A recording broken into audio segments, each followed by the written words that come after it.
Quem gosta de peixe com certeza já foi comer alguma vez e sentiu um gosto forte, parecido com o de lodo. Mas você sabe o que provoca isso? Confira na reportagem. Tá aí um aspecto que faz muita gente deixar de consumir o peixe. Gosto de lodo ou gosto de barro, como muitos chamam. Não é difícil ouvir alguém dizendo que precisa deixar a água bem limpa para evitar que isso aconteça, com o mínimo de lama possível. Mas será que é isso mesmo? Para tirar a dúvida, nós fomos conversar com o César, que é especialista em aquicultura. Bom, o gosto do barro, o famoso gosto de barro que as pessoas costumam perceber nos peixes em algumas situações, ele se deve a um tipo de alga que se desenvolve no fundo dos tanques, no fundo dos viveiros. A alga é conhecida como geosmina. Se neste momento você pudesse apostar em qual dos vidros ela está, em qual apostaria? A resposta é curiosa. Existem dois grupos de algas, um, como desse vidro aqui, que são as algas que ficam flutuando na água. Tá? Essas algas são verdes, que elas são como se fossem pequenas plantinhas, elas fazem fotossíntese, né? Essas não dão gosto de barro. As que dão o gosto de barro, que o pessoal fala, que é uma substância chamada geosmina, tá? São algas que se desenvolvem no fundo. Elas não flutuam, elas não ficam flutuando como nesse caso aqui. Quando é que surge isso então? Por algum motivo a água muito transparente, a luz consegue atingir o fundo, e essas algas que crescem sobre o fundo, como elas também precisam fazer fotossíntese, o que acontece? Para impedir que essas algas de cor verde que flutuam na água cortem a luz, porque essas algas aqui não vão deixar a luz chegar até o fundo, uma quantidade suficiente para gerar substâncias que vão dar o gosto de barro. Então o que essa alga faz que vive no fundo aqui? Ela produz uma toxina, uma substância que mata essas algas aqui. Desta forma, a água fica mais limpa e as algas, que neste caso são do mal, conseguem mais luz para se reproduzir. Essa substância, esse gosto de barro, na verdade, ele é produzido então para eliminar essas algas flutuantes.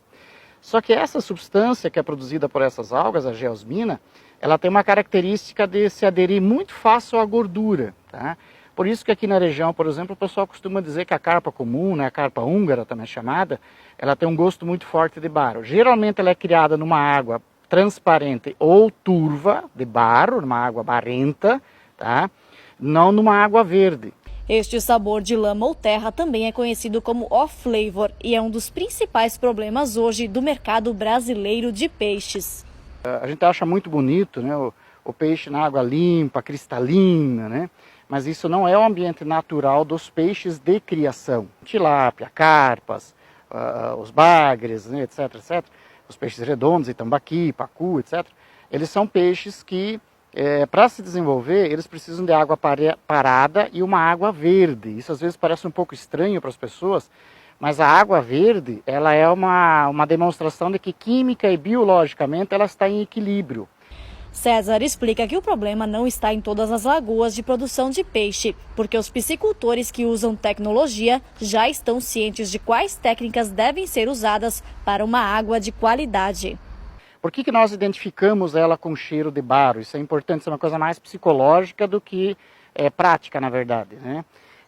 Se você, por exemplo, vive na natureza, se você vive próximo à natureza, se for numa mata, pegar uma árvore que caiu e morreu e está em estado de decomposição, se você pegar aquela madeira e sentir o cheiro dela, você vai sentir exatamente o mesmo cheiro. Inclusive essa substância que dá esse cheiro característico do barro, é a mesma substância presente no vinho, na cerveja, numa série de substâncias, só que daí, como ela passa por um processo de fermentação um pouco diferente, ela adquire um outro tipo de aroma, mas o princípio químico dela é exatamente igual. A confusão entre o sabor da geosmina e o gosto de lodo é criada por causa da despesca. Geralmente quando o pessoal abaixa a água de um açude ou de um viveiro de peixe, aí esse fundo com essas algas que produzem a substância fica exposto, e como essa substância é extremamente volátil, qualquer calorzinho ela evapora. Então quando você tira a água, você começa a sentir aquele cheiro, você fala assim, nossa, mas é um cheiro de lodo. Mas na verdade o lodo não tem cheiro nenhum, porque se o lodo tivesse cheiro, imagina o dia que chove. Para evitar ou combater este problema, a primeira dica é garantir a qualidade da água. O calcário é muito utilizado para fazer a fertilização e estimular o crescimento das algas verdes do bem. Isso inibe o crescimento das algas com geosmina. Se o piscicultor detectar o problema antes da despesca, a segunda dica é fazer uma espécie de desintoxicação. É você tentar tirar esses peixes e fazê-los passar por um processo de depuração. É por isso que em alguns estados, como no Paraná, por exemplo, o peixe de piscicultura, ele não pode ser abatido, ele não pode chegar no frigorífico morto, todos têm que chegar vivos, porque eles ficam 24 horas em tanques sofrendo uma depuração com água extremamente limpa, totalmente renovada, porque daí o peixe vai respirando e pelas brânquias mesmo ele vai eliminando aquele excesso de substância. Agora, se o peixe já está pescado, não tem muito o que fazer. O tal do nervo que, se tirar, reduz o gosto é pura lenda, segundo o especialista em aquicultura. O negócio é botar bastante tempero. A gente não consegue eliminar, mas a gente consegue minimizar. Como é que a gente faz?